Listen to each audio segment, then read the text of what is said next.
This video topic was picked out by my patrons and suggested originally by Harryberry, apologies if I mispronounced that, who pointed out that A Vision of Shadows is an arc I really haven't covered much on this channel. Which is true, but, maybe this video will explain why. A Vision of Shadows is not my favorite arc. On some days it is my least favorite arc, tossing that position back and forth with the new prophecy. And while I have several qualms with it, the primary thing that prevents A Vision of Shadows from being in any way appealing to me is the characters. I have my gripes with how the main characters were constructed, some of which I've talked about before, and also how the support characters like Needletail, Finleap, or Jayfeather are handled in this arc, but the biggest problems come in the background cast, where they simply cease to exist at all. With all of the newest arcs, there has been a trend of more background characters being pulled up for a single line, a short scene, or maybe even a part of a book when a character is needed, but then thrown back out immediately after their utility is gone, creating very disjointed clans full of nobodies who mainly just fulfill the purposes of being mean to or oppositions for our point of view characters. This is especially true with any characters who were specifically born at the end of or after Omen of the Stars, but even some of the older characters who were less prominent are shoved into obscurity at different levels and often stripped of any notable personality or relationships they had before. I really hate this on a personal level. I am someone who mainly goes into fiction looking for characters I can understand and see grow, and relationships between those characters that I can feel happy to see flourish. Refusing to flesh out characters to any extent and instead just slotting their names into lines you need at random prevents any of that from occurring. And it is made even worse when, to fuel the plots, most of the lines you shove them into are derisive, cruel, and/or illogical. It ends up feeling like the clans are filled to the brim with mouse-brained jerks who serve no purpose other than to make us pity the protagonist for having to deal with them. Here, I am showing lists of every ThunderClan, ShadowClan, and SkyClan cat born or introduced at the very end of Omen of the Stars or during the A Vision of Shadows period. I'm focusing on these to give a fair shot in just showing the clans we have points of views in at some point. Immediately, you can see the first problem. Too many stinking cats! There was already a big kit boom at the end of Omen of the Stars, and in between that arc and A Vision of Shadows, but this arc also opens us up to points of view in 3 clans instead of 1. Inevitably, only some of the cats are going to be able to get much focus. And just as a fun piece of evidence, here they are in order of how many lines they have. Of course, we have the protagonists and the closest support characters who get higher counts, but after 3 or 4 top characters, no one manages to get even 50 lines across all 6 books in the arc. And before long, every clan gets into the single digits. A problem especially prevalent in ThunderClan, where tons of new characters were born or carried over from the end of the last arc without being given any time or focus in this new story. Even many of those who are prominent in this arc will practically disappear in the next arcs, while only a few of the currently obscure cats will ever be given prominence in the future, let alone consistent prominence. Now, if any of the lines these background characters get are intentional or added to an overall picture the authors themselves note down about who these cats are, then no matter how long it takes, characters will eventually form. However, Warriors is, and always has been, a series written by the seat of the Aaron's Pants, and their deadlines and lack of a series bible force them to instead assign random lines or roles to whatever character wins the lottery in one chapter and let them go in the next. That makes it very hard to do a deep dive of, say, Do-Knows in the way I would for Hazeltail or Thornclaw. But it is what I have promised, so let's at least give a couple of these cats a try. I'm going to randomize which cats I actually cover for each clan, discounting everyone with more than 100 or less than 5 lines just to give these guys a chance. So first up, looks like Grassart. She was Tawny Pelt's apprentice during Bramblestar's Storm, but is introduced as a queen in the second book of this arc. Several characters mention her and her kits without her being on screen. However, she gets 2 full lines in this book, one asking who Elderpaw is, and one telling Violet Kit that she has never seen her kit, Snake Kit, so ill. Her kits become apprentices, also with no word from her, and she returns to warrior duties in time for Shattered Sky, where she is mentioned exactly once by Darktail when he asks Rain for an assessment of her talent, which was that she wasn't the greatest fighter, but not likely to be a traitor to the kin. On to Darkest Night. Here she watches a speech from Rowan Star, suggests that they send out a search party to look for the six-toed cat, exchanges glances with Stonewing in a sign of distrusting Rowan Star, suggests the exact same search party again, blames Scorchfur for driving Rowan Star away, presses around her kits with Stonewing, who is now confirmed to be her mate for the first time ever, suggests ShadowClan get supplies from their old camp before moving to SkyClan, cheers Violet Shine's warrior name along with the clan, and finally questions why Berryheart and Yarrowleaf haven't returned to the clan. Already we're seeing the results of haphazardly assigning lines to cats, as this book's meager pickings for her have had her be both for and against Rowan Star as a leader. Even in this very small number of lines, she already has inconsistency and certainly no depth. This continues in River of Fire, where she starts by demanding an answer as to what Twigpaw is doing there, though she does accept Violet Shine.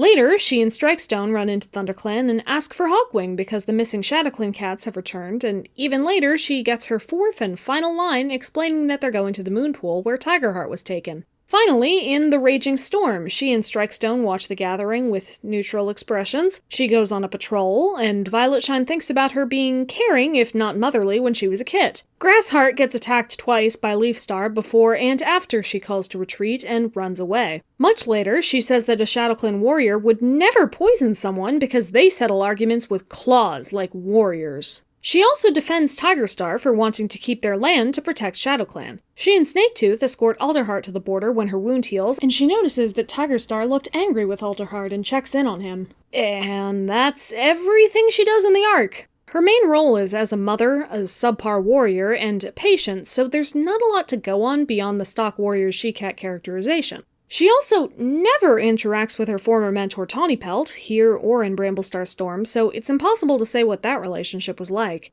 It is probably true that she likes her mate and kits, and she appears to be at least friendly with Strikestone as well, in a single book. Her values, though, are very difficult to pin down thanks to the contradictions, and the best I can say is that she probably believes in fight-solving problems to some degree. She at least has an implied relationship with Alderheart after he treated her for so long, but how that changes her perceptions of other clans, or what either of them honestly feel about each other beyond generic thanks, is completely unknown. Mostly she's just a she-cat, there to provide kits, fill in background space, and expound on the current plot details we need to notice when her name is selected from a hat.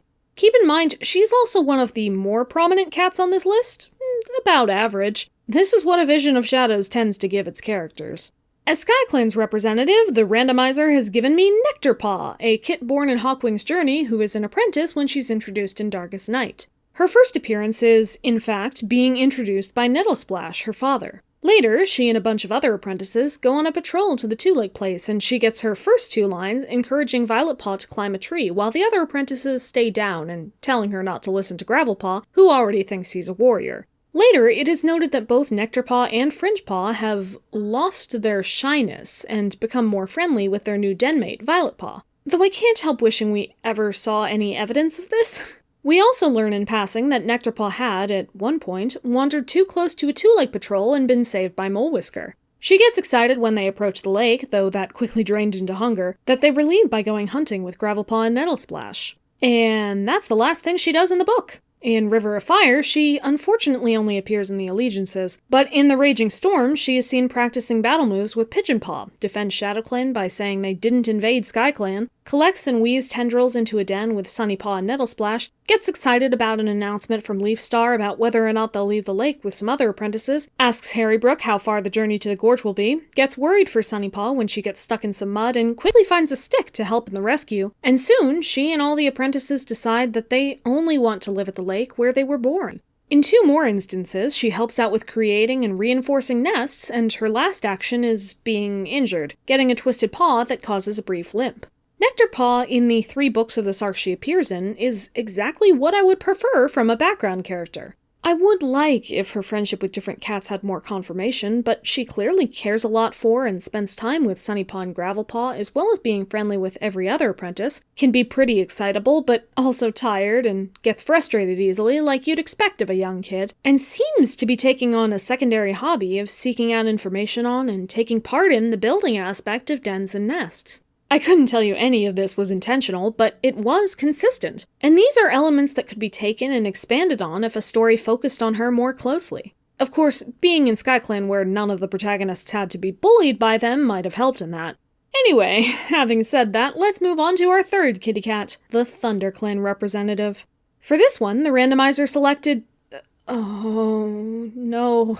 Stormcloud...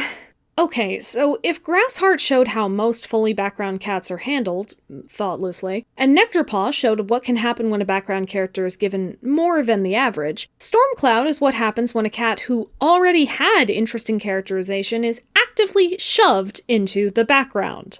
Stormcloud, if you aren't familiar, was once a kitty pet named Frankie, who came with Minty and Jessie to ThunderClan during the flood in Bramblestar Storm. They were all kitty pets who had lost their homes, and in Frankie's case, he lost his brother Benny as well. By the end of the story, Minty wanted to get back to her plush kitty pet home, and Jessie didn't find anything in clan life she couldn't already get elsewhere, but Frankie decided to stay in ThunderClan and became Stormpaw, then Stormcloud, apprenticed to Squirrelflight until he took up the duties of a full ThunderClan warrior. That is an incredibly unique and interesting backstory. So what does he do here in his first main series arc? Well, in the first book, he only appears in the Allegiances.